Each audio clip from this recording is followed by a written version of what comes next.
दोस्तों आपने कई लोगों के ट्रेडिंग सेटअप देखे होते हैं कि उन्होंने 4 स्क्रीन लगाई होती हैं अलग अलग, और 4 स्क्रीन पे वो मल्टीपल चार्ट देख रहे होते हैं। किसी में 15 मिनट का टाइम फ्रेम, किसी में 5 मिनट का टाइम फ्रेम, किसी में 3 मिनट का टाइम फ्रेम, या फिर किसी में 1 मिनट का टाइम फ्रेम। जो नए ट्रेडर्स होते हैं मार्केट में, उनके पास इतना बड़ा सेटअप नहीं होता है और इस सेटअप की ज़रूरत भी नहीं होती है। अगर आपको प्रॉपर जीरोधा पे पता है कि हमें 4 स्क्रीन किस तरह से लगानी है, मल्टीपल टाइम फ्रेम उन स्क्रीन पे किस तरह से लगाने हैं, तो आपको 4 स्क्रीन की ज़रूरत नहीं होती है। तो हम सारी चीज़ें इस वीडियो में डिस्कस करेंगे। चैनल पे पहली बार आए तो चैनल को सब्सक्राइब कर लीजिए, वीडियो पसंद आता है तो लाइक कमेंट और शेयर कर दीजिएगा। और पूरी कोशिश कर रहा हूँ कि मैंने जिस तरह से ट्रेडिंग सीखी है स्टेप बाय स्टेप आपको सिखाने। मुझे छोटी छोटी चीज़ें नहीं पता थी, मैंने इंटरनेट से ही सीखी है और फिर इंटरनेट पे सीखे मैं आपको बताने की कोशिश कर रहा हूँ कि उसमें 4 स्क्रीन आप कैसे लगा सकते हैं। तो यहाँ पे हम लोग जीरोधा का ये चार्ट है, जीरोधा का मैंने चार्ट ओपन कर लिया है। ये जीरोधा का वो है डैशबोर्ड। ये मेरा नया अकाउंट है जो स्पेशली मैं यूट्यूब पे जो वीडियो अपलोड करता हूँ तो इस पे एनालिसिस वगैरह करने के लिए मैं इस्तेमाल करता हूँ। तो ये यहाँ पे आपको दिख रहा है कि निफ्टी का चार्ट खोलते हैं तो निफ्टी का चार्ट खुल गया यहाँ पे। अगर किसी और स्टॉक का चार्ट खोलना है तो आप हिंदुस्तान यूनिलीवर का चार्ट खोलना है तो आप क्लिक कर लो। तो हिंदुस्तान यूनिलीवर का आपको यहाँ पे इंपॉर्टेंट चार्ट दिखाई दे रहा है। अगर इस चार्ट को हमें देखना है, ये 1 घंटे का टाइम फ्रेम है, तो इस चार्ट को अगर हम थोड़ा सा बड़ा कर लें, अब हमको क्या दिखाई दे रहा है कि हमें 1 घंटे का टाइम फ्रेम या 1 घंटे का टाइम फ्रेम इस तरह से दिखाई दे रहा है आपको कि 1 घंटे के टाइम फ्रेम में स्टॉक का चार्ट कुछ इस तरह से दिख रहा है। अब हमें इसको चेंज करना है तो यहाँ पे देखिए, यहाँ पे सेव के ये लेफ्ट साइड में आपको एक ऑप्शन दिखेगा कि हमें कितनी स्क्रीन देखनी है। अगर हमें 4 स्क्रीन सेटअप लगाना है तो यहाँ पे हम देख लेते हैं 4 स्क्रीन सेटअप, ये 4th नंबर पे है। ये 4 स्क्रीन सेटअप आपका आ गया है। यहाँ पे सब में 1 घंटे का चार्ट लगा है। अब कहीं पे हमें इंट्राडे ट्रेडिंग करनी है तो हम थोड़ा सा यहाँ पे 15 मिनट का चार्ट लगा लेते हैं, और दूसरी स्क्रीन पर हम यहाँ पे चार्ट लगा लेते हैं। ये 1 आवर का चार्ट है, इसको लगा लेते हैं हम लोग 15 मिनट का। चलिए, और इसको लगा लेते हैं हम लोग 5 मिनट का, और इसको लगा लेते हैं हम लोग 1 मिनट का। ठीक है ना। तो हमने अलग अलग तरीके से यहाँ पे चार्ट लगाए हुए हैं। अब आपको यहाँ पे दिख रहा है कि ये एक ब्रेकआउट का लेवल है 15 मिनट के चार्ट पे। सॉरी, इसको 1 आवर का चार्ट कर लेते हैं हम लोग। ये देखिए 1 आवर के चार्ट पे, यहाँ पे कहीं 1 आवर का चार्ट बनाइए, और यहाँ पे एक 1 आवर के चार्ट पे हमें दिख रहा है कि ये वाली कैंडल जो बनी हुई है 1 आवर के चार्ट पे, ये इस तरह से 15-15 मिनट की 4 कैंडल बनी हुई, तो 1 आवर के चार्ट पे बनी हुई है।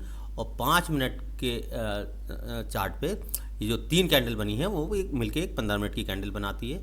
और 1 मिनट की कैंडल मीन 1-1 मिनट की 5 कैंडल 5 मिनट की, 15 कैंडल 15 मिनट की वो बनाएंगी, कैंडल एक बनाएगी।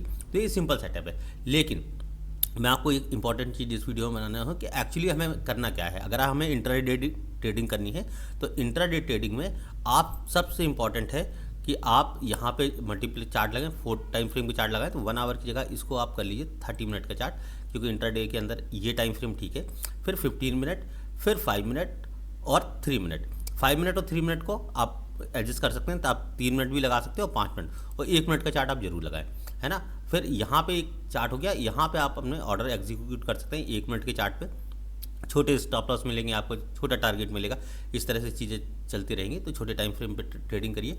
5 मिनट का 15 मिनट का टाइम फ्रेम एनालिसिस के लिए होता है। एंट्री के लिए जो है 1 मिनट का टाइम फ्रेम मेरे हिसाब से सबसे बेस्ट होता है। लोग बड़े टाइम फ्रेम पे भी एंट्री कर लेते हैं, 1 घंटे के टाइम फ्रेम पे भी एंट्री कर लेते हैं, करते हैं लोग, थोड़ा सा स्विंग्स लेना हो। लेकिन चूँकि इंट्राडे ट्रेडिंग करनी है तो हमारे पास टाइम बहुत कम होता है। हमें 15 मिनट की कैंडल या 20 मिनट की कैंडल के अंदर मतलब ट्रेड से हमें एंट्री करनी होती है, उसी में एग्जिट करना होता है, अपना स्टॉप लॉस प्लान करना होता है। तो हमें सबसे छोटे टाइम फ्रेम की ज़रूरत होती है। तो हम इसी तरह से करते हैं इसको। अगर हम इसको 3 उसमें कॉलम्स में डिवाइड करना चाहें तो सिंपली, अगर हम चाहते हैं कि ये तीनों हॉरिजेंटल रहें तो हम इसको इस तरह से कर सकते हैं। आपको ऊपर 5 मिनट का चार्ट दिख रहा है, नीचे यहाँ पे आपको 15 मिनट का चार्ट दिख रहा है, और नीचे 5 मिनट का दिख रहा है, ऊपर आपको 30 मिनट का चार्ट दिख रहा है। तो हम इस तरह से भी कर सकते हैं कि 30 मिनट के चार्ट पे यहाँ पे देखिए एक इंपॉर्टेंट लेवल था ब्रेकआउट का, और ये लेवल यहाँ पे कहाँ दिख रहा है, हमें ये लेवल दिख रहा है एक बड़ी कैंडल के साथ। यहाँ पे लेवल दिख रहा है, यहाँ के बाद कॉन्टिन्यूसली स्टॉक ऊपर जा रहा है। तो हम अलग अलग टाइम फ्रेम पे देखते हैं तो हमारी जो चार्ट को देखने की विजिबिलिटी होती है, चार्ट को देखने का जो नज़रिया होता है वो चेंज होता है। अलग अलग टाइम फ्रेम पे चार्ट देखने का मतलब ही सिर्फ यही है कि हम अलग अलग टाइम फ्रेम पे चीज़ों को देख रहे हैं। बड़े टाइम फ्रेम पे क्या हो रहा है, छोटे मीडियम टाइम फ्रेम पे क्या हो रहा है और छोटे टाइम फ्रेम पे क्या हो रहा है। छोटे टाइम फ्रेम हमेशा एंट्री के लिए अच्छे होते हैं, जहाँ हमें शॉर्ट टर्म एंट्री बनानी है, छोटे टाइम के लिए एंट्री बनानी है। लॉन्ग टर्म टाइम फ्रेम अच्छे होते हैं अगर हमें बड़े टाइम फ्रेम के लिए एंट्री बनानी है। अगर हम इसमें मंथली चार्ट लगा लें और इसमें हम लोग यहाँ पे वीकली चार्ट लगा लें और यहाँ पे हम लोग डेली चार्ट लगा लें, तो हम यहाँ पे अच्छे स्विंग्स एंट्री ले सकते हैं। मीन हमें एक स्विंग ट्रेडिंग करनी है तो हम यहाँ पे स्विंग की एंट्री ले सकते हैं। ये देखिए निफ्टी का डेली चार्ट यहाँ से स्टार्ट, निफ्टी कॉन्टिन्यूसली फॉल करना यहाँ पे स्टार्ट कर रहा है और यहाँ पे वीकली कैंडल्स देखिए किस तरह से बन रही हैं और मंथली कैंडल यहाँ पे किस तरह से बन रही है। तो अब इस तरह से मंथली कैंडल यहाँ पे बनी और फिर ये लेवल का ब्रेकआउट था। ब्रेकआउट के बाद कॉन्टीन्यूसली आपको ये लेवल्स दिख रहे हैं, देखिए तीनों चार्ट पे ये लेवल्स दिख रहे हैं और कॉन्टीन्यूसली डेली चार्ट में निफ्टी ऊपर जा रहा है। तो हम इस तरह से भी एंट्री ले सकते हैं बड़े टाइम फ्रेम के अंदर और छोटे टाइम फ्रेम के अंदर।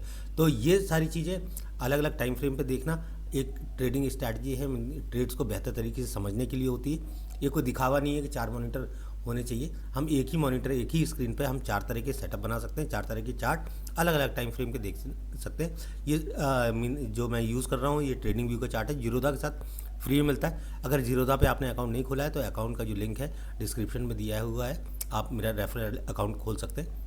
तो और यहाँ से आप मल्टीपल टाइम फ्रेम चूज़ कर सकते हैं। इवन आप 8 चार्ट एक साथ लगा सकते हैं, 6 चार्ट एक साथ लगा सकते हैं और मैक्सिमम आप इसमें आई थिंक 8 चार्ट लगा सकते हैं। आप 8 चार्ट इसको और इस तरह से भी आप कर सकते हैं। तो कितने चार्ट हो गए, 1 2 3 4 8 चार्ट इन वन स्क्रीन आपको इस तरह से लग रहा है। अलग अलग स्क्रीन लगाने का मतलब है कि यही चार्ट थोड़ी सी बड़ी स्क्रीन में दिख जाते हैं। 4 स्क्रीन उन्होंने लगा ली तो यही चार्ट थोड़े से बड़े दिख जाते हैं। लेकिन आपका एक स्टैंडर्ड साइज का मॉनिटर है, आप इंटरडे ट्रेडिंग कर रहे हैं तो आपको 2 3 4 time frame, maximum 4 time frame आपके लिए बहुत बेहतरीन रिजल्ट देते हैं। तो आपको एक्स्ट्रा अगर बिगिनर हैं तो आपको एक्स्ट्रा स्क्रीन लगाने की ज़रूरत नहीं है, आपका इसी टाइम फ्रेम पे सारा काम चल जाने वाला है। तो कैसी लगी ये वीडियो कमेंट करके ज़रूर बताइएगा। चैनल पे पहली बार आए हैं तो चैनल को सब्सक्राइब कर लीजिएगा और वीडियो पसंद आता है तो लाइक कमेंट और शेयर ज़रूर कर दीजिएगा। बहुत बहुत धन्यवाद।